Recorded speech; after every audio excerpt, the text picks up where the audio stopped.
लोदीपुर धाम स्थित श्री जंभेश्वर मंदिर में 7 दिवसीय श्री विराट जामभानी हरि कथा का आयोजन श्री जंभेश्वर मंदिर सेवा समिति के तत्वाधान में बड़ी ही धूमधाम के साथ आयोजित किया जा रहा है। हरिद्वार से पधारे कथा व्यास श्रद्धा श्री राजेंद्र आनंद महाराज जी के मुखारविंद से श्री हरि कथा का अमृत रसपान कर अपना जीवन सफल बनाने के लिए सैकड़ों की संख्या में श्रद्धालु जनवरी कथा स्थल पहुँच रहे हैं। श्री हरि कथा के पंचम दिवस मुख्य अतिथि के रूप में पहुंची प्रिया अग्रवाल ने श्री गुरुवार देव के दर्शन कर और कथा का अमृत रसपान कर उनका आशीर्वाद प्राप्त किया। का व्यासपीठ से गुरुदेव द्वारा पुष्प गुच्छ एवं स्मृति चिन्ह देकर स्वागत एवं सम्मान किया गया। कथा व्यास जी द्वारा कहा गया कि इंसान का चरित्र मजबूत होना चाहिए। चरित्र हर इंसान की अलग पहचान होती है। भगवान भाव के भूखे होते हैं, न कि धन दौलत के। समस्त जनमानस जानता है कि ये संसार नश्वर है, फिर भी संसार की भंवर रूपी चकाचौंध में वे हंसता जा रहा है और जिसने उसे संसार में भेजा है उसको वे ही भूलता जा रहा है। व्यास जी ने कहा कि नारी का सम्मान करो। कथा व्यास श्री राजेंद्र आनंद जी महाराज ने अपने प्रवचनों को जारी रखते हुए कहा, व्यवस्था में मुख्य रूप से विनय बिश्नोई, रोहित बिश्नोई, मनोज बिश्नोई, राहुल बिश्नोई, अंकित बिश्नोई, महेंद्र बिश्नोई, सचिन बिश्नोई, अजीत बिश्नोई, संजय बिश्नोई, विक्रम सिंह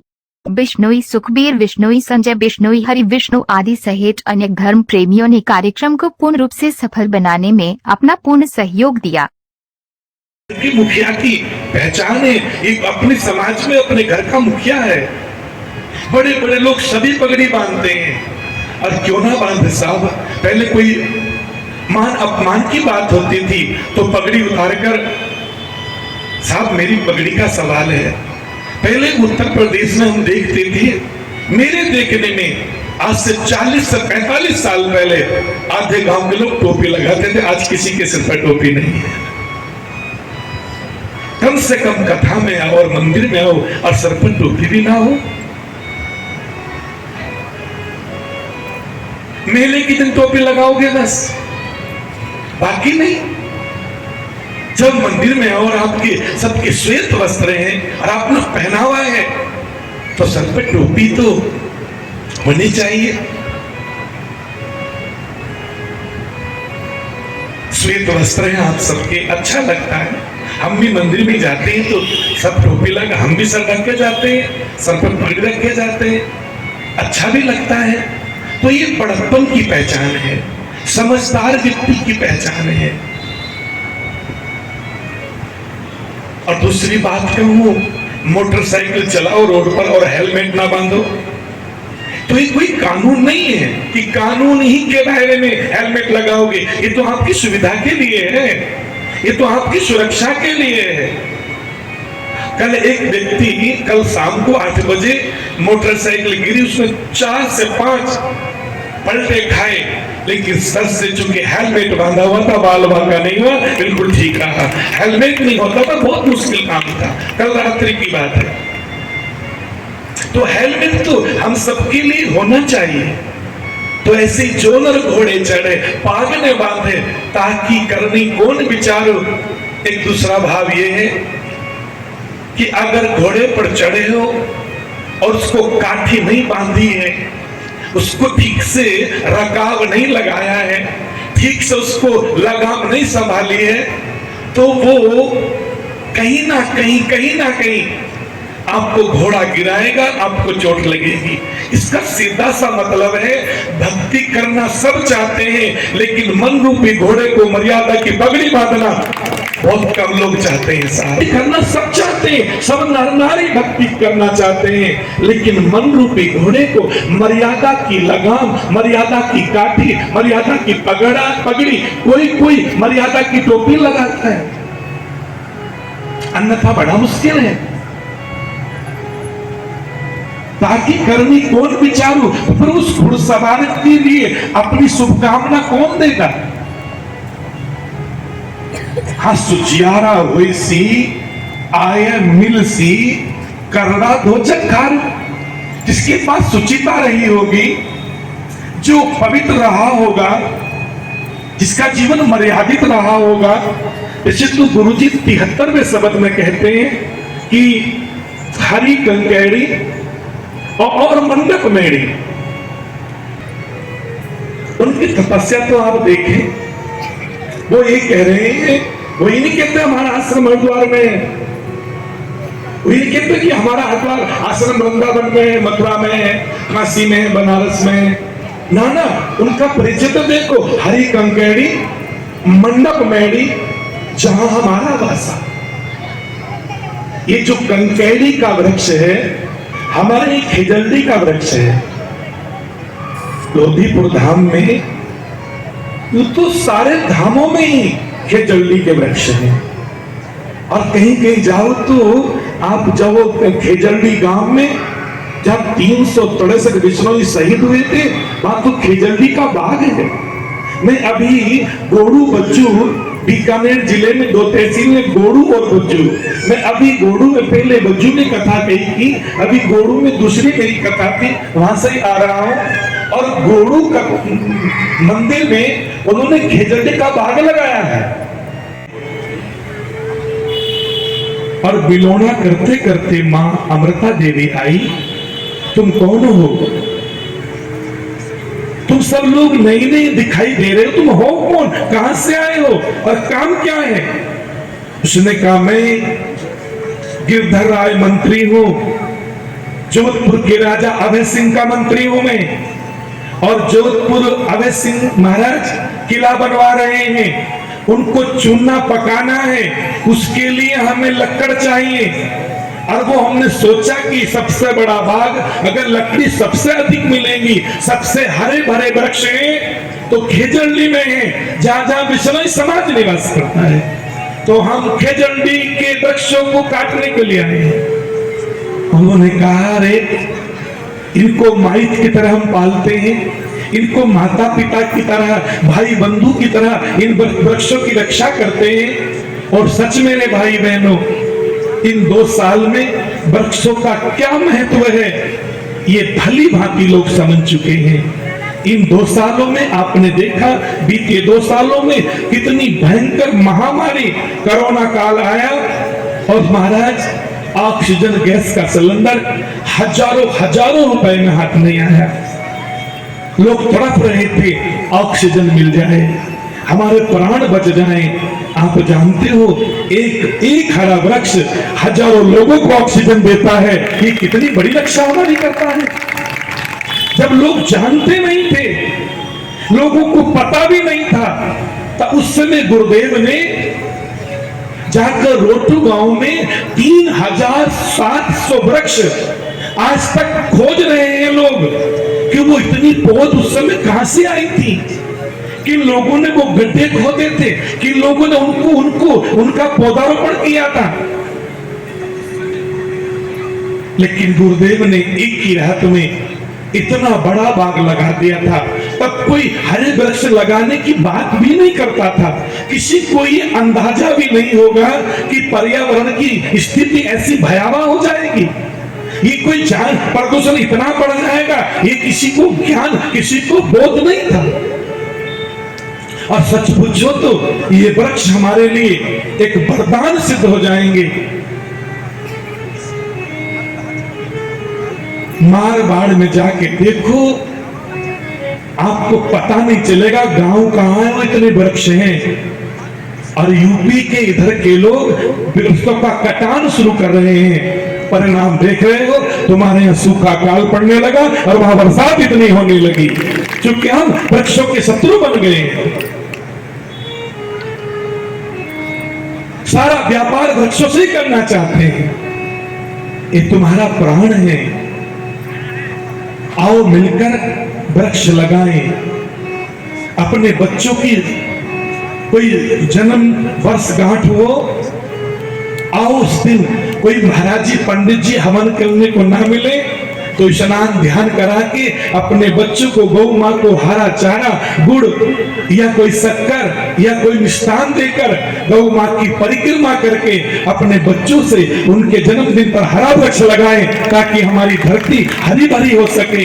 हाँ, हम इस ऊपर देखो, कभी विवेक उस हंस की तरह विवेक से देखना, तो क्या भेद है? कोई भेद नहीं है। लेकिन भगवान ने केवल कहा था गुण जाने में पुरुष है क्या नारी, तब तक तो राह पिता ने आदेश दे दिया, सिपाहियों सैनिकों इस साधु का चोला खींच लो, कौन स्त्री है कौन पुरुष है पता चल जाएगा। जैसे चोला खींचने लगे, उनके शरीर से कोई चोला विलग नहीं कर सका, उनका चोला बढ़ता चला गया। महापुरुषों का कहना है जो जांगलू में गुरु जी का चोला रखा है वही चोला रखा है जो बढ़ता चला गया था। और बहनों माताओं कि भगवान कितने दयालु हैं, तो भगवान की व्यापकता, भगवान की सर्वज्ञता और भगवान की दयालुता, इतना अपमान करने पर भी भगवान ने राम पिता को शाप नहीं दिया था। इतना कोई योगी जागा नहीं, लेकिन एक उदाहरण दिया, लेकिन बाद में कहा निरह निरंजन निरह निरालंब जुग 3601 आसन बैठा वर्त्या अबर भी जागत जागू। जैसे प्रसंग चेंज कर दिया हो, निरे निरालम भगवान कहते निरह निरंजन, निरह निरालम और के जुग 3601 आसन बैठा वर्त्या, ये सब कुछ उपाधि उस निर्गुण निराकार माया रहित परमपिता परमेश्वर भगवान विष्णु के लिए संकेत है। एक आसन पर 36 युगों बैठकर जिन्होंने तपस्या की, ऐसी और तपस्या भला कौन कर सकता है। लेकिन उन्होंने दूसरा वाक्य बोला, तौआ त्यागा ब्रह्मा त्यागा और भी त्यागो। बहुत तौआ त्याग ब्रह्मा त्याग तो बहुत लोग करते हैं, सब लोग त्याग कर रहे हैं माया का, तो देखो दान आ रहा है। लेकिन जितना त्याग ब्रह्मा जी ने किया, हम सब ब्रह्मा जी की सृष्टि में हैं, फिर भी उनकी इतनी ममता इतना मोह हमारे प्रति नहीं है। वो अपने कर्तव्य कर्म में ही निष्ठावान है। हम धन्यवादी है ब्रह्मा जी के कि जितना त्याग ब्रह्मा जी ने सृष्टि में किया अन्य किसी ने नहीं किया। लेकिन दूसरी बात वो गुरु जी कह रहे हैं, तो भाग जो ईश्वर मस्तक और भी मस्तक भागो। भाग तो हम सब लोगों के हैं, कितने कितने भाग्यशाली लोग हैं, कितने कितने भाग्यशाली लोग यहाँ पर बैठे हैं। लेकिन जितने भाग्यशाली भगवान भोलेनाथ हैं, इतना भाग्यशाली कोई नहीं है। में 3 लोग बस्ती में बसा दिए, आप बसे बिराने में। हे भोलेनाथ, अगर आपकी प्रशंसा भगवान जाम्बोजी करते हैं तो निश्चित रूप से आप देवताओं में भाग्यशाली हैं। लेकिन दूसरी बात कही, तौबा भाग जो ईश्वर गोरी अबर भी गई भागो। लेकिन एक बात और कही, तौबा सिर जो ईश्वर गोरी अबर भी गई सिरू। जैसी जोड़ी पति और पत्नी की भगवान शिव की है, क्योंकि शिव सहस्त्र नाम में भगवान शंभु को ईश्वर नाम दिया गया। ईश्वर गौरी, जैसे पति और पत्नी का जोड़ा भगवान शिव और सती का है। एक दूसरे के प्रति कितना त्याग है। जब मानस लिखने लगे, उन्होंने कहा दूसरे श्लोक में, भवानी शंकरो वंदे श्रद्धा विश्वास रूपिणो। भगवान शिव जी को विश्वास बताया है। जो पति अपनी पत्नी में श्रद्धा रखता है, पत्नी श्रद्धा स्वरूपा है और पति विश्वास स्वरूपा है।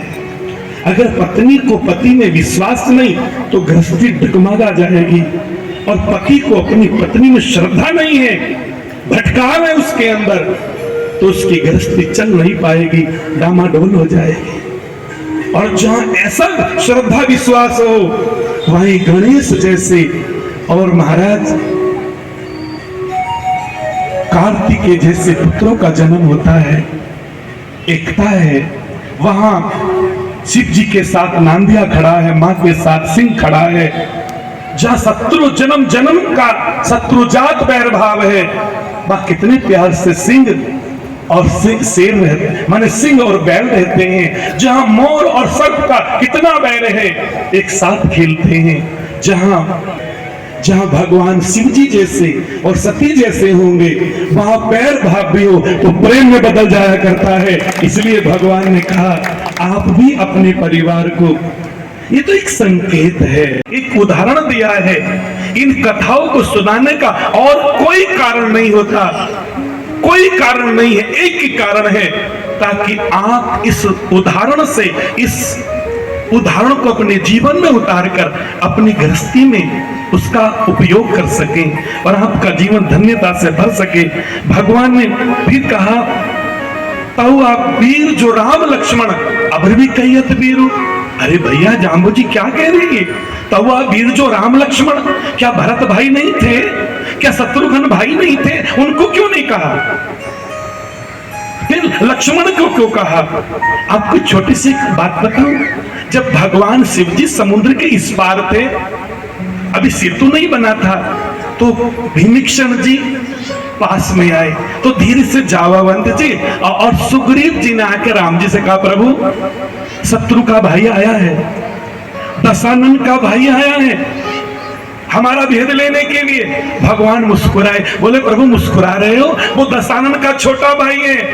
राम ने कहा सुग्रीव जी एक बात बताऊं आपसे, वो दशानन का छोटा भाई है और जो मेरा छोटा भाई है लक्ष्मण, वो शेष नाग का अवतार है, उसके 100 मुख है। मैं महाराज 100 मुख वाले का बड़ा भाई हूं और वो 10 मुख वाले का छोटा भाई है, तो बड़ा कौन हो गया?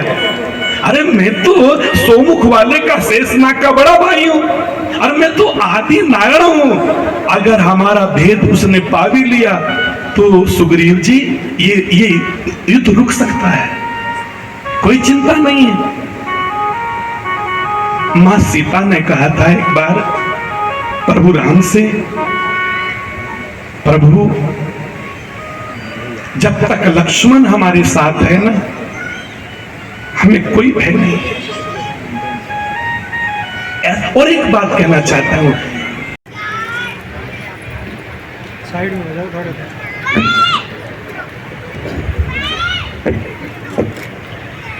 ये तो आपको मेरे आशीर्वाद है, आप इसको लीजिए।